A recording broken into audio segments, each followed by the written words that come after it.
Eu preparei um estudo comparando a Ethereum com o Polygon Matic. Se você quer conhecer as suas características, funções, vantagens e desvantagens, saber qual que é melhor para você investir, então fica comigo até o final do vídeo.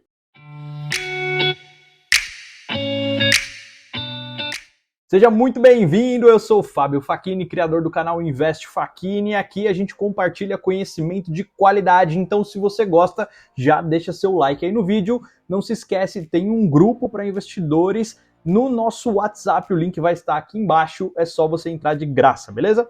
Vamos ao assunto do dia, comparando Ethereum com o Polygon Matic, como que a gente pode fazer essa comparação? Eu preparei aqui um estudo para vocês em forma de tabelinha de Excel para ficar muito fácil de vocês entenderem e eu vou explicar aqui passo a passo, vai ser muito bacana, tenho certeza que vocês vão sair daqui com um conhecimento muito legal, beleza? E antes da gente começar a dar aquela força, se inscreve no canal se você ainda não se inscreveu, porque vai ter muito conteúdo de qualidade aqui. Vamos começar na primeira linha falando o que é a blockchain Ethereum e o que é a Polygon Matic. Para você que não conhece, Ethereum é uma L1 que a gente chama.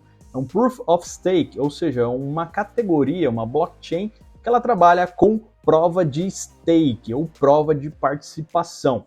A mesma coisa na Polygon Matic, porém ela é considerada uma L2. E agora eu vou explicar para vocês o que é L1, L2, L3, você vai entender de uma vez por todas, não vai mais boiar nesse assunto. L1 é o que a gente chama a Ethereum, porque ela foi a primeira que criou a possibilidade de ser uma blockchain programável, ou seja, você é um programador, você consegue criar um contrato inteligente, né? Aposto que vocês já ouviram falar essas palavras, e programar a blockchain para fazer o que você quiser, né? Entre aspas, dentro daquele contrato inteligente.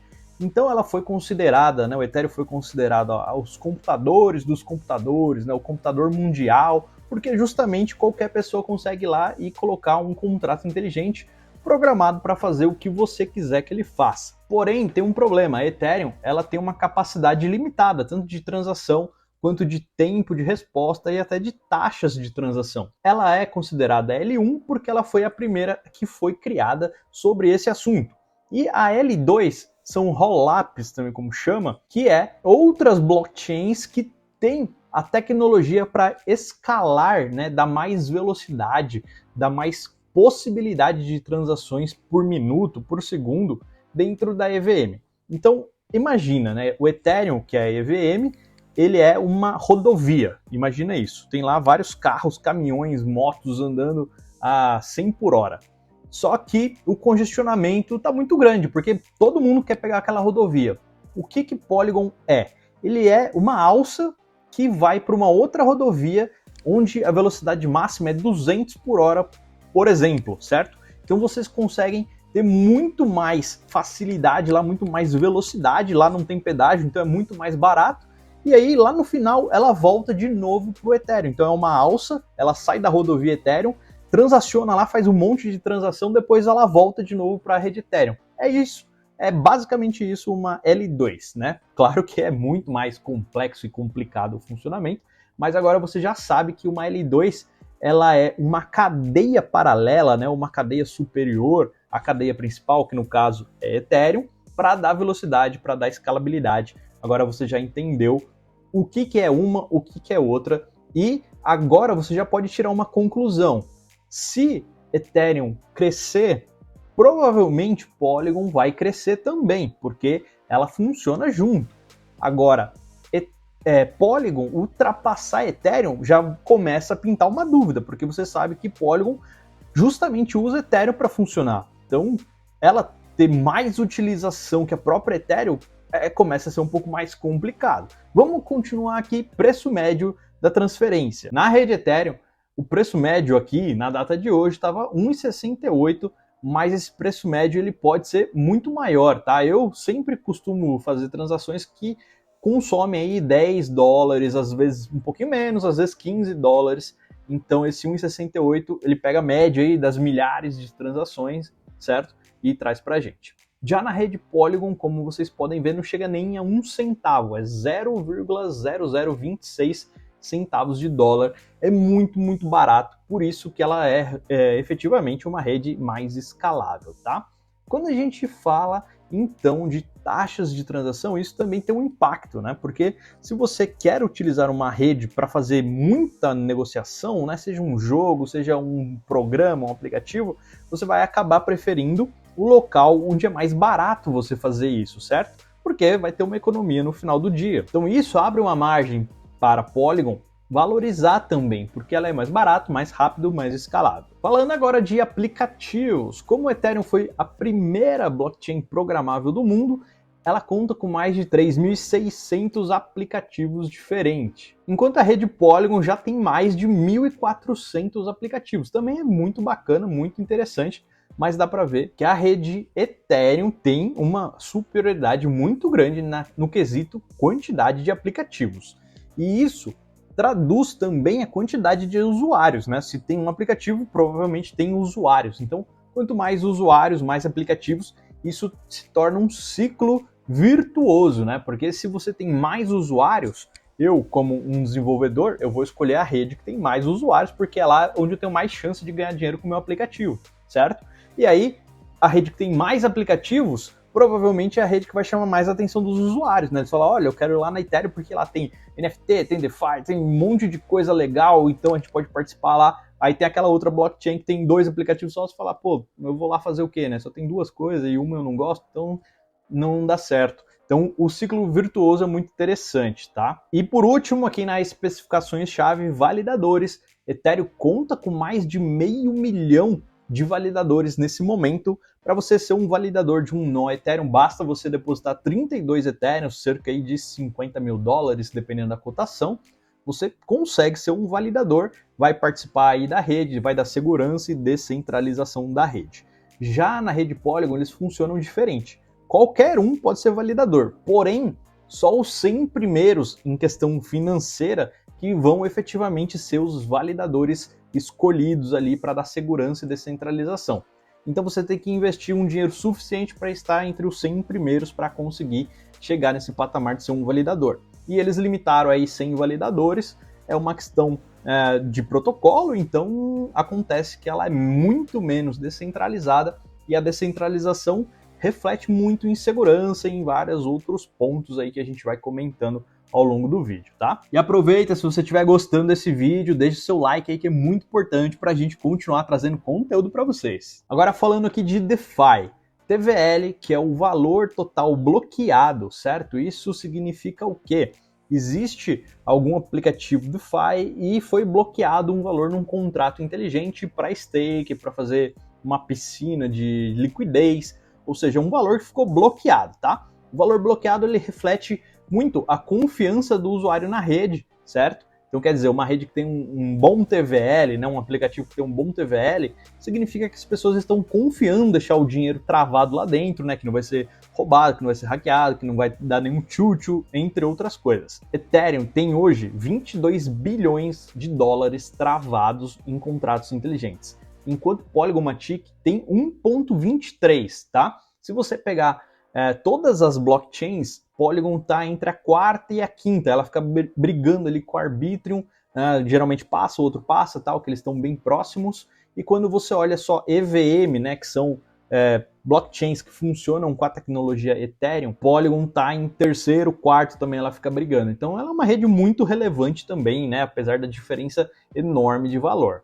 Já protocolos DeFi, né, a gente falou lá que dApps tinha 3.600, DeFi tem 659 na Ethereum e na Polygon Matic, na data de hoje, tem 366. Então isso reflete bastante, né, o preço e a velocidade de transações, porque você pode ver, tem 22 bilhões de TVL na Ethereum e só tem 1 bilhão na Polygon. É muito, né? 18 vezes maior na Ethereum do que na Polygon, mas tem praticamente 50% somente a mais, né, a menos de contrato, né? Uma tem 600, a outra tem 300, então tem 50% a menos de contratos, ou seja, aplicativos DeFi. Isso quer dizer que os aplicativos DeFi eles gostam muito dessa rede e os usuários, né, eles estão indo, é uma rede importante, está em quarto lugar aí no total bloqueado e com certeza isso pode melhorar bastante no futuro. Então investir em DeFi na Polygon pode ser uma boa ideia aí, pelo que a gente está entendendo aqui, tá? Vamos falar agora de receita, porque nem só de ar vive o mundo, né? Os validadores, eles querem receita, sabe aquela receitinha que você paga aqui 1,66 dólares por transação, em comparação 0,026 dólares por transação na Polygon. Isso é receita, e esse indicador é muito importante para a gente saber a saúde da rede, né? Uma empresa que não gera um fluxo de caixa positivo, ela tem problemas. Na Ethereum, nos últimos 30 dias, foi gerado 124 milhões de dólares em receita para os seus validadores. Então, aqueles 500 mil de validadores, eles dividiram 124 milhões de dólares. É muito legal. Então, se você tiver a possibilidade de ser um validador Ethereum, considere, porque é possível, certo? Enquanto isso, na rede Polygon, foi 1,3 milhões, porém, só dividido entre aqueles 100 validadores que foram escolhidos também. Muito bacana, é uma receita interessantíssima, né? E se a gente pegar aqui a quantidade de volume transacionado nos últimos 7 dias, no Ethereum foi quase 11 bilhões, enquanto isso na Polygon foi 1,17 bilhões. Também aí Ethereum batendo mais, né, 9 vezes mais do que Polygon Matic em relação à transação. E quando a gente fala aqui de capitalização, né, valor de mercado, ou seja, você pega todos os tokens que estão em circulação, divide, né, multiplica pelo preço, você vai ter o total da capitalização do mercado. Hoje, Ethereum está na faixa de 200 bilhões de dólares, tá? Ela é a segunda maior capitalização da rede, perde para o Bitcoin, que hoje está a 450 bilhões de dólares. Já chegou a 1 trilhão de dólares quando o Bitcoin estava batendo lá os 70 mil dólares, né? Mas logo volta. E enquanto isso, a rede Polygon Matic tem 11 bilhões. Então, se a gente comentar aqui, né, que Polygon Matic pode chegar, por exemplo, no tamanho de Ethereum, né? Claro, Ethereum crescendo também, né, voltando a crescer novamente, a gente está falando aí que pode multiplicar por um valor bem alto aí, né? Quase 20 vezes de multiplicação na Polygon Matic. Isso é muito interessante para um investimento de longo prazo, mas tem mais coisas aqui que você precisa analisar, então fique atento aqui. Por exemplo, NFT, que foi uma febre aí, e eu não acredito que vai diminuir tão cedo, porque é muito útil. Virou febre com coisas que não são tão úteis, né? São artes, são fotos, tal, são imagens que perdem o valor do dia para a noite, mas NFT tem coisas que são muito, muito úteis, né? Desde prova de status, desde documentos, cartórios, enfim, a gente vai ter uma diversa gama de coisas aí baseadas em NFT.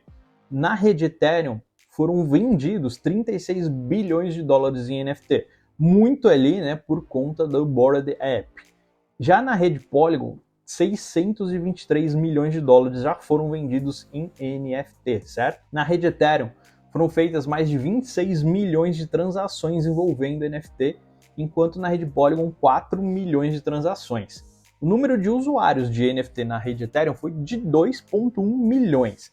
Na rede Polygon, 627 mil usuários. Então, aqui na rede NFT, né, no quesito NFT, Ethereum ganha novamente, claro, né? E a gente vê também que tem uma alta procura, né? A rede Polygon, ela tá entre os top 5 lá de NFT também. Então a gente percebe que existe uma coligação bem grande ali de Ethereum e Polygon nas suas coisas, né? Então o Ethereum, obviamente, sempre está maior e Polygon vem crescendo junto. Então se a gente imaginar que Ethereum vai subir, provavelmente Polygon suba também, né, se continuar nessa pegada. Porém, eu acredito, pelo que a gente vai comentar aqui mais para o final do vídeo, que Polygon tem uma chance ainda de crescer mais, mas fica aí até o final do vídeo para você entender o porquê eu penso isso, tá? Vamos falar agora de tokenomics, que é uma informação muito importante, e quando a gente fala de Ethereum e Polygon, a gente fica um pouco na dúvida, tá? Porque Bitcoin é bem claro, né? Tem 21 milhões, acabou. Na verdade, nem 21, né? É 20 e chega lá pertinho dos 21, só que aí a gente é mais fácil falar 21. Para você entender aqui, Ethereum tem uma circulação hoje atual de 122 milhões de tokens e o máximo é infinito, né? Então ele pode ser criado novos tokens até o infinito se for preciso. Quando a gente fala aqui de tokenomics na Polygon, hoje existe em circulação 8,7 bilhões e o total máximo possível é de 10 bilhões, certo? Então a gente já tem esse número de 10 bilhões, já existem esses 10 bilhões de tokens que já estão lá, e provavelmente, né, o que todo mundo espera que nunca mais seja criado nenhum token, conforme diz o contrato da blockchain. Como que funciona a estrutura disso para que a gente possa entender? O Ethereum ele funciona com emissão e queima, né?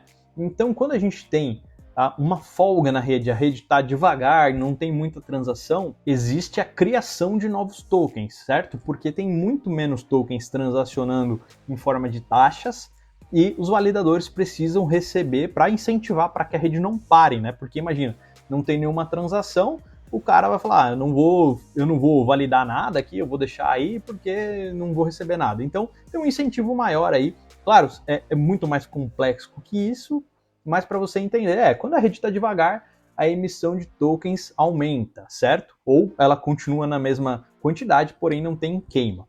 Quando a quantidade de transações na rede Ethereum aumenta, né, fica cheio ali, demora para vir as transações porque está lotado, tal, você tem que pagar uma taxa alta, essa taxa alta ela se reflete em queima de tokens. Então, quanto mais transação, mais queima de tokens. E chega, inclusive, a ser deflacionário, ou seja, hoje foram criados 1.000 tokens e foram queimados 2.000, ou seja, no net, né, no líquido ali do dia, a gente teve uma diminuição no supply de 1.000 tokens. Acontece isso e depois da migração, do merge, né, da fusão merge, que aconteceu no final do ano passado, para esse ano, a gente tem aí mais dias de deflação do que anteriormente, certo? Então é possível que esse cenário aí torne o token Ethereum, né, a rede Ethereum, deflacionária de certo modo, e deflação pode causar um aumento de preço, tá? Claro que ela tem que vir junto com uma demanda aumentando, e se isso acontecer, o que provavelmente acontecerá,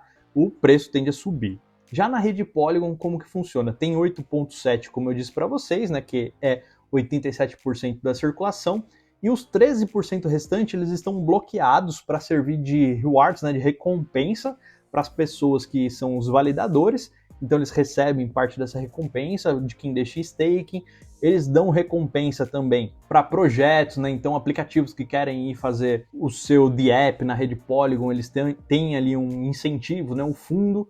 Inclusive, né, as duas, tanto a Ethereum quanto a Polygon, tem a Ethereum Foundation, não é Foundation, apesar de fuder às vezes, não é Foundation, é Foundation, e tem também a Polygon Foundation, que são ali as empresas, né, que cuidam dessas blockchains, e elas têm um tesouro também, como a gente vai ver mais para frente aqui, elas têm muitos tokens, né? A Polygon teve ali mais de 40% para os seus fundadores, para os seus investidores de risco, né? Quem investiu dinheiro enquanto nem existia Polygon, para outros projetos, para recompensas. Então é uma rede que, apesar de ser muito boa, ela tem ali um tokenomics safadinho, né? Porque ficou 40% ali com os fundadores e com os investidores de risco, mais algumas coisas ali que estão no foundation deles. Ethereum ficou, se eu não me engano, 17, 18% para a equipe e para a fundação, e o restante foi pré-venda, que foi feita um crowd sale, na verdade, né? Não foi pré-venda igual existe hoje, né? Foi um crowd sale, e foi assim que foi a emissão dos dois. Então, na parte de tokenomics, Ethereum, eu acredito ser um pouco melhor no curto prazo, certo? Porque a gente não tem essa questão da Polygon, onde tem os fundadores e empresas privadas com uma quantidade enorme de tokens, e provavelmente eles vão acabar liquidando isso em algum momento da vida, né? Porque nenhum investimento é para sempre. E tem também a porcentagem de tokens e stake, 13% na rede Ethereum, e esses tokens estão travados até a próxima atualização da rede, que é a Shanghai, que a gente vai falar mais para frente aqui no canal. Então se inscreve aí se você não se inscreveu, para você não perder atualizações sobre isso. E também 36,20% dos tokens estão travados na rede Polygon Matic, muito dessa questão de distribuição inicial para fundadores, para desenvolvedores, para investidores de risco e tudo mais. Para quem está com dúvida, eu tirei essas informações basicamente dos sites CoinMarkup, do Philama, CryptoSlam, entre vários outros sites aí que a gente pesquisa de notícias, de informações, e eu fiz um condensado aqui para ficar mais fácil, para você não precisar sair pesquisando em vários lugares igual eu precisei, beleza? Sobre a minha conclusão aqui do porquê eu acho que Polygon pode ser uma oportunidade mais interessante que Ethereum, justamente porque ela tem um poder de escalabilidade maior, ela provavelmente vai acompanhar Ethereum e também Polygon, por ela ser muito mais centralizada, ela tem um poder de velocidade nos projetos. Então, ela já está criando o Polygon ID, que já funciona, que seria uma identificação via blockchain. Tem vários outros projetos, né, como a própria rede da Polygon ser uma blockchain privada. Então, eu, como empresa, posso contratar a Supernets da Polygon Matic para ser a minha blockchain. Então seria uma camada 3 ainda, né? Ela funciona em cima da camada 2, que é a própria Polygon. Então ela seria uma camada 3, e aí as empresas, ao invés de gastar $500 mil, $1 milhão para programar a própria blockchain, gasta ali só $100 mil, né? Só $100 mil, muito mais barato que $1 milhão, e tem a própria blockchain funcionando. Isso já está funcionando bem legal, e inclusive já tem outras atualizações aí de segurança, de validação, de escalabilidade. Então Polygon está indo bem rápido aí nas suas atualizações. Ethereum já é um pouco mais devagar, né? Até por conta do tamanho, por vários outros motivos de segurança, né? Não dá para eles fazerem qualquer teste assim. Você viu aí que a atualização de Ethereum, The Merge, demorou anos e anos, né? Xangai está prevista aí para o primeiro semestre de 2023, mas também não tem nada muito confirmado ainda. Então a gente tem aí uma possibilidade de curto prazo, no meu ver, de Polygon valorizar um pouco mais, e claro, né, junto com o Ethereum. Então eu montaria, né, uma carteira não somente com uma e nem somente com outra, mas sim com as duas, certo?